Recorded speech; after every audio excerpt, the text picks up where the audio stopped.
Ye Malikura ye, Voix de l'Amérique kan.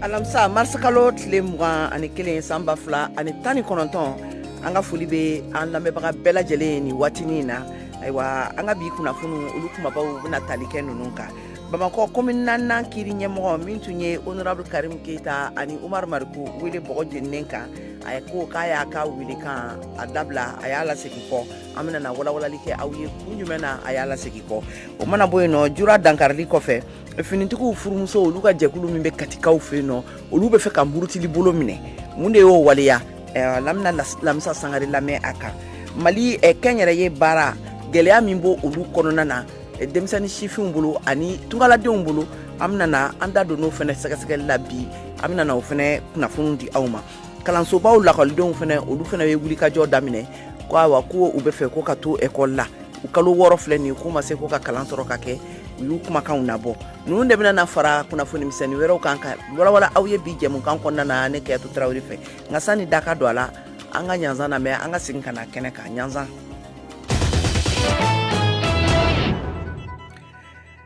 An balimaw aw tulo bɛ Kɛyatu Tarawele de kumakan na ni waatinin na an ka foli bɛ aw bɛɛ lajɛlen ye ka bɔ studio 16 kɔnɔna na VOA soba la Washington DC. Ayiwa k'aw ladɔnniya k'a fɔ minnu bɛ fɛ k'an lamɛn radio siraw fɛ sisan u bɛ se ka capter fɛn min ye fiɲɛ turukala 102 n'an b'a fɔ a ma nazarakan na ko 102 FM walima n'aw bɛ fɛ ka fɛnɛ k'an ye jabaranin fɛnɛ kan a bɛ se k'an sɔrɔ nin waatinin na an ka page kan n'o ye VOA Bambara ye Facebook sanfɛ. Ka tɛmɛ ni kunnafoni ye Bamakɔ commune 4 kiri ɲɛmɔgɔ min tun ye honorable Karim Keita ani Umar Mariku wele bɔgɔ jeninen kan a y'a jira k'a fɔ ko ale y'a ka wele kan a y'a lajɔ a ye dansigi kɛ a la. Ayiwa mun de y'o waleya an ka Kasim Tarawele ka sɛgɛsɛgɛliw lamɛn a kan. Bi sɔgɔmada in na sigida 4nan kiiribon na min ye wasaden Umar Mariko ani Karim Keita olu kun kan ka taa jaabili kɛ. Wele bilar'u ma maa min fɛ o ye sɛgɛsɛgɛli kɛ juge ye min tɔgɔ ye ko Musa Jara ni ale bɛ sigida 4nan o kiiribulon kɔnɔna na. Welewelemada min kun kɛra a kɛkun ye yaasa ka se ka nin maa fila ɲininka u dalakan na u bɛ min dɔ Burama Ture n'ale ye kunnafonidila ye ale tununin ko la. Nka kunu wulada fɛ min ye sigida 4nan kiiribo maaw ye u y'a yira k'a fɔ ko Karim Keita ale ni Umar Mariko u ka weleli ko a bɔra a ma. Maa caman b'a dɔn k'a fɔ min ye wasadenw ye olu weleli o ko ka gɛlɛ kosɛbɛ. Kiiribulon na maa min bilalen no ko in kunna n'o ye Musa Jara ye a yɛrɛ ye dantigɛli kɛ sɛbɛn kan min b'a yira maa ninnu na k'a fɔ k'u ka weleli bɔra a ma. A y'a yira k'a fɔ ko min ye u ka weleli sɛbɛn in ye o taara a yɛrɛ sɔrɔ bɔlɔlɔ sanfɛ min ye réseaux sociaux ye o carilaw bɛɛ lajɛlen kan a ko k'o tɛ ko ye min bɛnnen don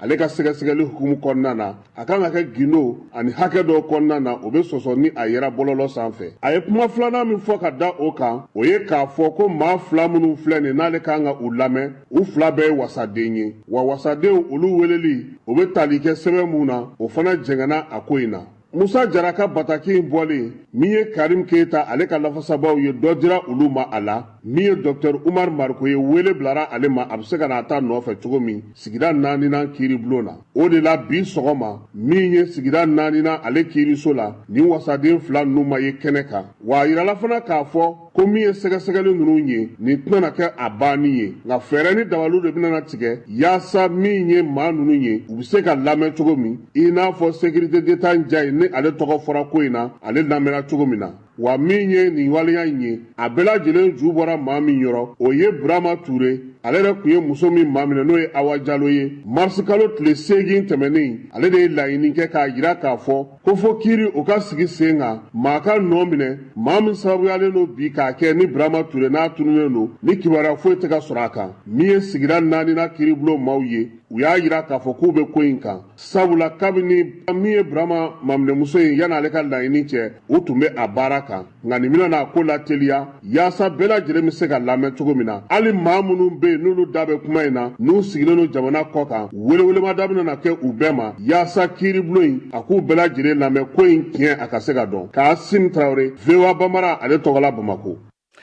Ka tɛmɛ ni kunnafoni ye halisa jura dankarili kɔfɛla la finitigiw ka furumusow ka jɛkulu bɛ katikaw fɛ yen nɔ k'an kɔnɔna na olu tun bɛ fɛ ka murutili kɛ bi Lamisa Sangare ale b'a ɲɛfɔ an ɲɛna. Jura finitigiw fagali kɔ kati musow ni denmisɛnninw tun kɛlen no ka tagama dɔ la bɛn bi nka o bɔra a ma munna dun ko labɛnna dɔ b'a ɲɛfɔ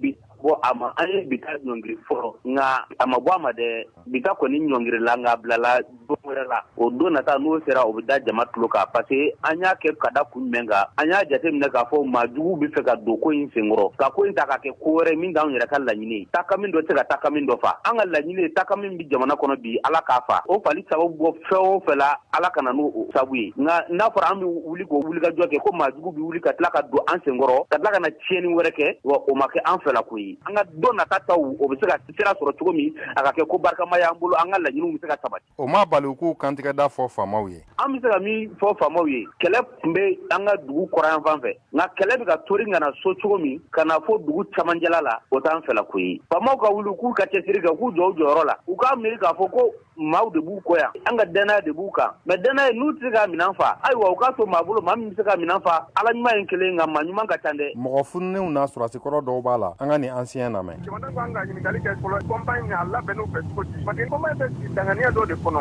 armement b'o la mɔgɔninfin hakɛ b'o la parce que déclaration dɔ yɛrɛ kɛra ko mɔgɔ 20 ni kɔ o ye kɔnpanyi ye fɔlɔ wa normalement farafinna ya kɛlɛ yɛrɛ sɛbɛ artillerie ni escadron ni armée de l'air bon ni y'o kɛlɛ sigi ni escadron ni jamu t'a la o ye mun kɛlɛ ye an suma ka sabali bila yɔrɔ kosɛbɛ chef militaire ka wele k'u ɲininka la mɔgɔ minnu y'a f'u k'a fɔ kɛ olu tigiw kɔni u tɛ jamana fɛ hali dɔɔni n'u yɛrɛ tɛ an ka jamana u tɛ an yɛrɛ fɛ hali dɔɔni n'o tɛ i tɛ se k'a faamu cogo si la ko nin kɔnpanyi kutu bɛ tunun an ka armement ni fɛnw bɛ tunun o bɛ kɛ cogo di hali dɔ b'an fɛ c'est ko T54 n'i y'a sɔrɔ ko T54 ninnu labɛnnen k'u bila a bɛ se ka k'u ka taa wo fɛ o président kɛlen don k'i tulo fili marifaw kan marifa minnu nana bɔ fili in na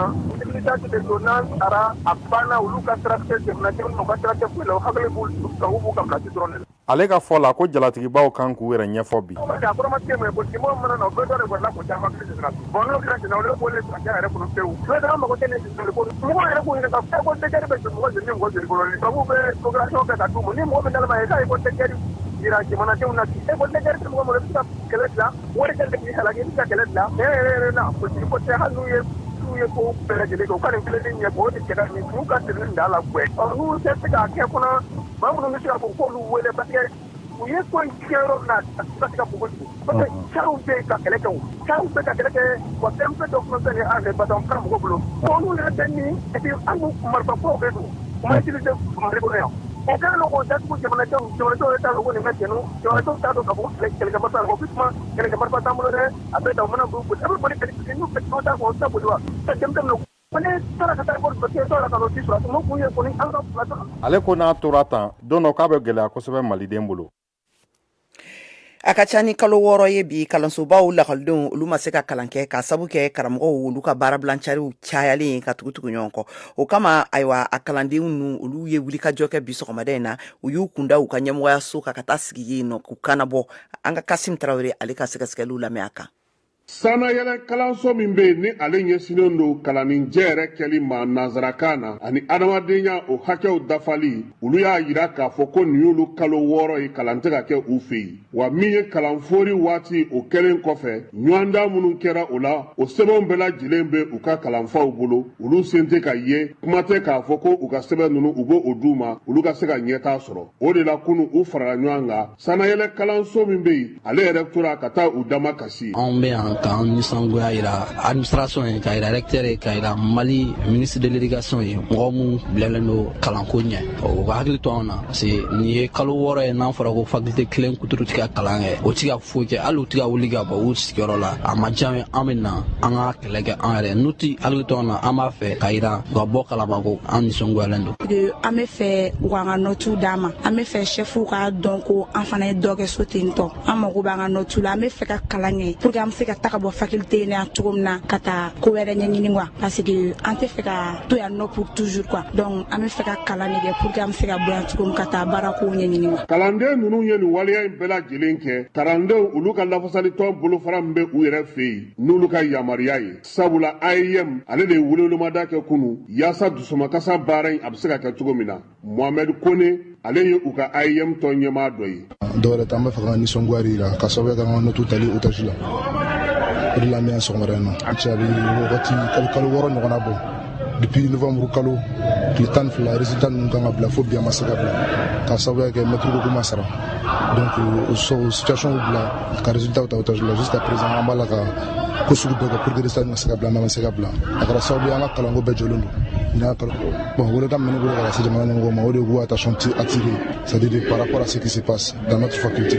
an ma dɔwɛrɛ la ɲinan ko dɔrɔn an b'a fɛ ka kalan de kɛ an ma dɔwɛrɛ la ɲinan ko dɔrɔn ka résultat de bila pour que an bɛ se ka kalan kɛ cogoya min na. jɔrɔna min bɛ kalanden ninnu na bi o ye k'a fɔ maa minnu bɛ yen ni olu bɔra duguma kalansow la n'u m'u kɔlɔsi olu bɛ sɔn ka n'a sɔrɔ olu b'u nɔ na u ma taa u kan ka taa ɲɛfɛ kilasi minnu na u ma olu sɔrɔ k'a sababuya kɛ mɛtiriw ka banni ye o de la ekɔliden caman y'a a ka dusukasi yira kɛnɛ in kan. an ka kalanko u jɔlen don ka sababuya kɛ mɛtiriw kɛlen don ka mulu bi k'a daminɛ deuxième année ni troisième année na u ka notes talen don nouveau bacheliers n'olu ye nakuraw ye olu fana ma don kilasi kɔnɔ anw nalen don ka na an ka nisɔngoya yira pour que ɲɛ bɛ se ka sɔrɔ a la joona an bɛ se k'an ka kuru daminɛ résultats bɛ se ka bɔ pour que session ka kɛ an ka tila faculté in na joona. nin wulikajɔ min kɛr'u fɛ u y'a yira k'a fɔ k'u bɛna n'u sigi k'u ka rectorat k'ale ka jaabi lajɛ ni fɛn ma b'o la u bɛna wulikajɔ kurakuraya ka sitting belebeleba kɛ min bɛna n'a to bɛɛ lajɛlen bɛ se ka bɔ ko in kalama cogo min Kasim Traoré VOA Bamara ale tɔgɔ la Bamako.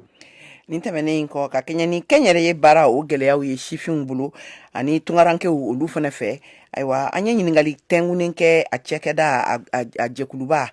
kɛnyɛrɛyew ka cɛkɛda jɛkuluba o ɲɛmɔgɔ b'a la n'a tɔgɔ ko Mahamadu Sinsi Kulibali ayiwa nin ko ninnu solution bɛ se ka sɔrɔ la cogoya jumɛn na an ka Mahamadu Sinsi Kulibali ka kumakanw lamɛn.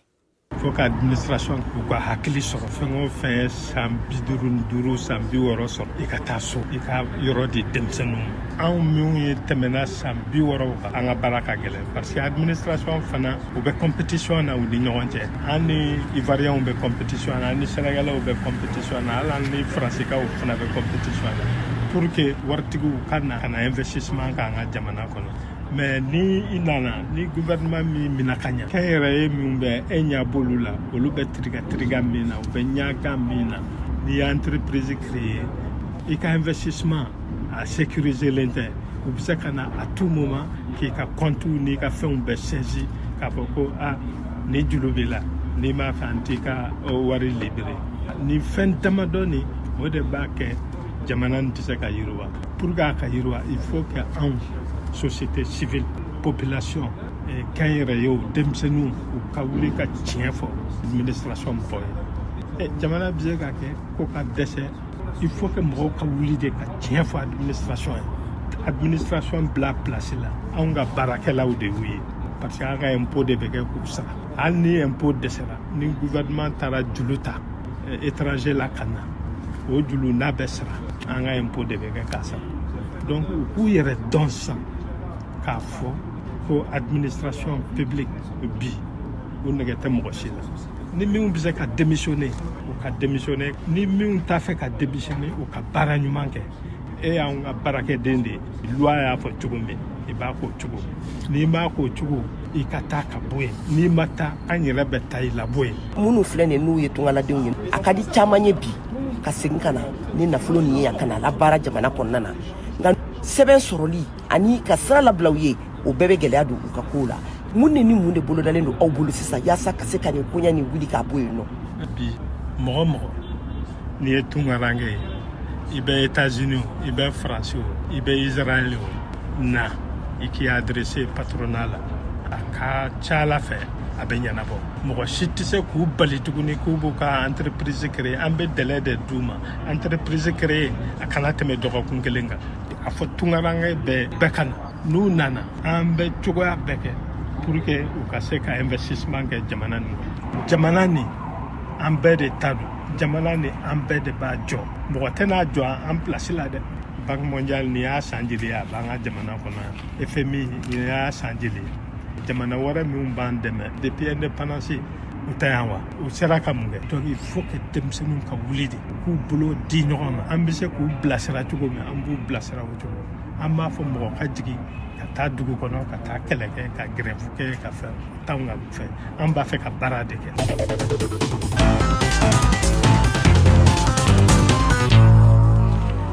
ka kɛɲɛ ni ɲɛ lamini kibaru ye a yirala k'a fɔ ko Centrafrique premier ministre Firmin Grebada ale y'a yira k'a fɔ bi alamisa la Bangui jamana faaba kɔnɔna na ko bɛnbaliya minnu tun bɛ u ka min kɛlen tun bɛ sababu ye ka se ka u ka bɛn labɛnni ko sumaya jɛkulu marifatigiw ni ɲɔgɔn cɛla la ko nɔgɔyara ayiwa tun y'a fɔ fɛnɛ araba tɛmɛnen na k'a fɔ ko u bɛna ka na gouvernement kura sigi sen kan k'a sɔrɔ jɛkulu marifatigi 11 olu de bɛ kan ka laɲini kɛ ko fo a ka baara bila adamadenya jɛkulu baɲumankɛ tɔn Human Rights Watch ale ye gafe bɔ bi min kɔnɔ a y'a yira k'a fɔ ko silamɛ bamantɔn ninnu ka dankarili Burkina Faso kɔgɔduguya fanfɛla la ani a finitigiw fɛnɛ olu ka kɛwalew k'o ye jatigɛ belebele de bila sigidala mɔgɔw la ayiwa nin waleya ninnu k'olu kɛ bɛ ka Burkina Faso sigiɲɔgɔnw a kɛlen bɛ ka olu hami kosɛbɛ i n'a fɔ jamana minnu bɛ a kɛrɛfɛla la no olu ye Benin jamana ni Togo jamana ani Ghana jamana hakaja nin ko ninnu dankarili ninnu ma se u ka jamana kɔnɔna na nka ko a hami bɛ u la ayiwa an b'a ɲini aw fɛ aw kana bɔ nɛgɛ kan aw ka to an lamɛnni la an bɛ tulola fiɲɛbɔ kɛ ka segin ka na jɛmukan kunnafoni tɔw di aw ma a kun filanan kɔnɔna na. Officiers, sous-officiers, militaires de rang, les femmes Amboko Ambena tota wa dungo do la kahina ula Ambena tota wa dungo do eri peina Ambena tota wa dungo do la kahina ula Ambena tota wa dungo do eri peina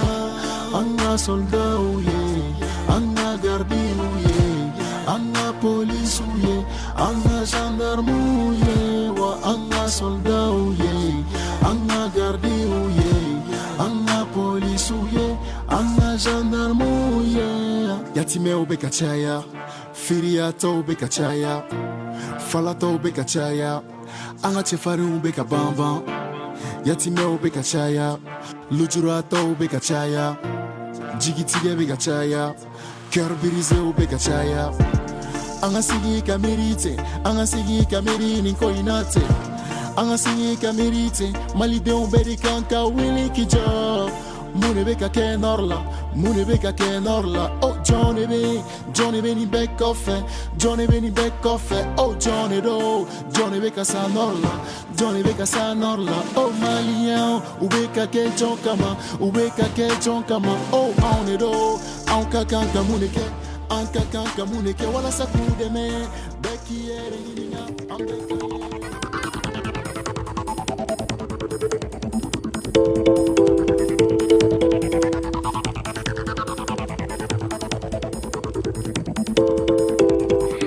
Ula nege ɲɛtan ani wolonfila tɛmɛna ni ɲɛtan ani wolonfila ye an balimaw an b'aw ladɔniya k'a fɔ aw bɛ malikura jɛmukan de kan k'a lamɛn ni waati na ka bɔ studio 16 kɔnɔna na VOA soba la Washington DC ayiwa ni minnu bɛ fɛ k'an lamɛn ni waati na an bɛ sɔrɔ radio siraw fɛ fɛn min ye fiɲɛ turukala 102 ye Bamakɔ an'a lamini na an'an ka radio partenaires ka Mali fantan 4 bɛɛ lajɛlen fɛ walima ni minnu fana bɛ fɛ k'an lamɛn sisan k'an ye jabaranin kan ni waati na stadanin na an b'an ka page kan a bɛ se k'i connecter an ka page kan no Facebook sanfɛ n'o ye VOA Bambara ye ka tɛmɛ ni kunnafoni ye ayiwa hakaja ko gɛlɛya a bɛ jamana kɔnɔna na bi Mali jamana kɔnɔna na bi a kɛlen bɛ k'a tɛ a tɛ taa ni fasa ye ayiwa hakaja o gɛlɛya banbali bɛ yen a tɛ kan ka foyi bɔ an balima musolakaw olu ka yɛrɛmajira koɲanw la i n'a fɔ u bɛ waliyaba minnu ta k'a kɛ kɔɲɔw ani denkudiw ani fɛn wɛrɛw camanw senfɛ ayiwa o ko o ye Mariam Kamanagan Mariam Traoré ale ye ɲininkali tɛnkunnen ta k'a ɲɛsin Madame Cissé Habi Traoré la olu ye gadonmuso ye ka bɔ Bamakɔ an k'u ka masala lamɛn. Gɛlɛya min bɛ Mali kɔnɔ bi dumuniko yɛrɛ n'i y'a jateminɛ wari b'i bolo i tɛ se ka dumuni san k'a d'a kan hali ni sɔrɔ diyara don min na ka bɛn nin de tobi walayi n'i taara sugu la i tɛ se k'a san Mali ye fɛn dɔ ye surtout Bamakɔ legume bɛ bɔ kuma dɔ la ka bɛn wagati dɔ ma donc o n'a ta o ta ɲinan ta yɛrɛ kɔni an yɛrɛ m'a dɔn an bɛ minɛ cogo kelen min sɔrɔ la i bɛ taa sugu la cogo min na i kɔni bɛ dɔ de san ten ka n'a kɛ daga la n'i ka mɔgɔ kɔni banana dɔgɔtɔrɔso ma nɔgɔn dɛ walima fo n'i ta kɛ farafinfura kari ye k'o kɛ daga kɔnɔ o ye farajin fura alo yɛrɛ olu dɔw sanni o caman bɔra tantana bi o bɛ mugan bi saba bi duuru la n'a fɔra ko dutigiw bɛɛ bɛ baɲumankɔ kɛ ka taa baara kɛ n'olu ye min di an yɛrɛ bɛ fitini minnu sɔrɔ k'o fara kan o bɛɛ la a tɛ bɔli kɛ du belebeleba dɔw bɛ yen bi walayi ni y'a f'i ye daraka bɛɛ b'i yɛrɛ ye tilela kelen bɛ tobi surafana bɛɛ b'i yɛrɛ ye dɔw yɛrɛ b'i yɛrɛ walayi olu yɛrɛ t'u sɔrɔ. Nka ma min faamuya san o san Mali jamanadenw b'a fɔ ko salon tun ka fisa ni ɲinan ye o n'a gɛlɛyaba fɛn o fɛn fɛnɛ bɛ sen na o tɛ aw musow ka kɔɲɔ ni denkundibaa bali dɛ Mali kungo kɛba kɛrɛfɛ jamana bɛɛ da bɛnnen bɛ a ma ka fɔ maliyɛn musow bɛ tiɲɛni kɛ kɔɲɔyɔrɔw ni denkundiyɔrɔw ye hali sayayɔrɔ aw dun bɛ kule ko gɛlɛya bɛ gɛlɛya bɛ n'ale bɛ ko kɔɲɔyɔrɔ n'o denkundiyɔrɔ minnu fɔ nin ye e k'o dɔ ma b'o kɛnɛ olu caman sigili la sa an bɛ ala faama barikada ni ala ye i sutura i tɛ se ka bɔ ni yɛrɛ ala ka sutura ye fɛn belebeleba ye n'o tɛ i bɛ caman parler dugu kɔnɔ ka na k'a fɔ ko filaden o tɛ filako mago ɲa dɛ wari minnu fɛnɛ bɛ nin papier tɛw an b'a ye u b'a di 20,000 100,000 miliyɔn olu bɛ kɛ ne yɛrɛ b'a caman ye jabaranin na a bɛ di k'a fɔ ko jatigi minnu b'a di a caman ta ye di ma yɛrɛ dɛ mɛ n b'a fɛ a caman fana bɛ yen jeli ou bien artiste yɛrɛ de bɛ taa jatigi nɔfɛ a kɛ ala kama kira kama i ka na n ka kungo kɛ yɔrɔ in na n'o tɛ malo b'a da fɛ ne yɛrɛ b'a dɔn n tɛ tɔgɔ fɔ kɛ a ye wari ta k'a da jatigimuso ma k'a ka na wari di kɛnɛ kan 20,000 jatigimuso nana ka na 10,000 ni ta k'a d'a ma a ko mikoro la a bɛ ka dɔnkili da ko a bɛɛ tɛ nin ye k'a tɔ labɔ e bɛ se k'o faamu cogo di wari in bɛ komi circuit de a bɛ munumunu n'o tɛ miliyɔn ni fɛn minnu bɛ di a dɔw bɛ di mɛ n bɛ min f'i ye a caman tɛ di ma ye dɛ kuma ma nɔgɔn n'o tɛ ni ko kan ka a bɛɛ walawala ne ba tiɲɛ yɛrɛ la a ma nɔgɔn koyi a fɔ ninnu tɛ gɛlɛyabaw ye jamana yɛrɛ ka sɔrɔ taabolo la mɔgɔ tɛ nin gɛlɛya yɛrɛ e k'a jateminɛ an y'a ye an baw n'a mɔmuso minnu na olu ka denkudiw tun tɛ dɔn den tɔgɔ bɛ don a tulo la limanaw mana min sɔrɔ safunɛ ni mana sɔrɔ u bɛ bila filen kɔnɔ u bɛ na di kɔba tafe bɛ na di mɛ sisan a tɔ kɛra kaye de bɛ ta ka sigi ka sɛbɛnni kɛ nin ye nin diyan nin ye nin diyan bɔn a ma nɔgɔn quoi anw de ye musow ye an ka jateminɛ an ka lajɛ an cɛw ka sɔrɔw tɛ kelen ye ka n'a fɔ ko karisa ye nin kɛ n fana bɛ nin kɛ n'o tɛ dadigi bɛ kɛ dɔ la dɛ an yɛrɛ sera ka denkudi ko in k'a dabila bi bi n'a kɔni bamakɔ yan parce que ne bɛ bamakɔ de caman ba bɔra la musow yɛrɛ b'a fɔ cɛ denkudi b'a la mɛ muso denkudi t'a la ni min nana min di ni min ma min yɛrɛ di n'a yɛrɛ nana n'a sen bɔntiya o ye wasakɛ kayita min b'a la nin ye ka sɛbɛnniw kɛ ko k'a sara jurudon ne juru sara ye a ma nɔgɔn dɛ waleya minnu bɛ se ka Mali jamana dɛmɛ bi k'a ka ɲɛtaga sabati kumaɲɔgɔnya ye o dɔ ye o de kama an b'a fɔ jɛmukan lamɛnlen don ka kuma gɛlɛyaw kan i n'a fɔ baarako gɛlɛya i n'a fɔ yurukuyuruku musow jɔyɔrɔ ko Mali ɲɛtaga la sibiri o sibiri nɛgɛ ɲɛ 17 ka se nɛgɛ ɲɛ 18 ma aw ye VOA Afrique lamɛn fiɲɛ turukala 102 sanfɛ Bamakɔ a n'a lamini na VOA Afrique. Bamakɔ meriba olu y'u ka ɲɔgɔn najɛrɛ kɛnɛba o sigi ayiwa k'u ka meri Bamakɔ yɛrɛ dugu kɔnɔna a fɛnw bɛɛ lajɛlen a bɛɛ de kan ka taa ɲɛfɔ yen nɔ a nafolokow n'a fɛnw bɛɛ Kasim Tarawele ale ye ɲininkali tɛŋunen kɛ Jeannette Jawara la Jeannette Jawara ye meri ka kɔrɔsigi dɔ ye an ka kumakanw lamɛn Budget yɛrɛ kɛra miliyari 43 ani miliyɔn 840 ani 44 ani 100 ani 50 ani 50 ani 9 ani 100 ani 130 ani 2 o musaka in o donna dugu saniyali la o donna kɛnɛyaw la o donna kalanw na kalanko b'a la o donna sugu dilaniw na o donna siraw la bɛnni na olu bɛɛ b'a kɔnɔ mais gɛlɛyaba donna a kɔnɔ parce que an ka wari sɔrɔda caman gɛlɛya b'a an kan olu la an ka mobile poste de sortie taxi dɔ y'o ye u k'an ka minɛ mais a bɛ san 2 bɔ sisan o yɔrɔ ninnu datugulen don an ma se ka ɲɛ sɔrɔ o la fɔlɔ bon population fana k'an ka taxi ninnu sara TDRL taxe de développement local pour que ka jamana i ka dugu i ka contribution kɛ k'a bɔ nɔgɔ la an ka o wari min k'an ka sara mɔgɔ kelen-kelenna bɛɛ ka kan k'a sara par famille mais a wari tɛ sara a wari ka dɔgɔ a sarata ka dɔgɔ miliyari kunda n'i ye sɔrɔ y'a la a tɛ hali miliyɔn 100 donc a ka dɔgɔ a sɔrɔ ka dɔgɔ donc gɛlɛyaba de b'an kan baara ninnu kɛli la parce que wari donta ka dɔgɔ.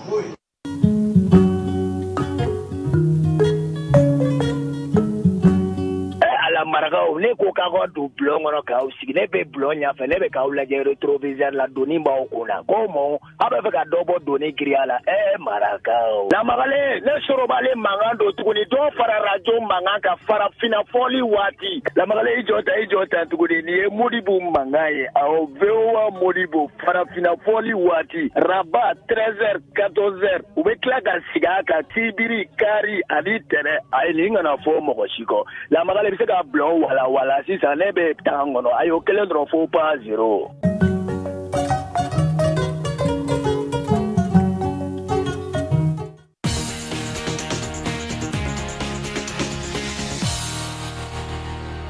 ayiwa sisan an bɛna farikolo ɲɛnajɛ kunnafoniw lamɛn Saka Tarawele bolo.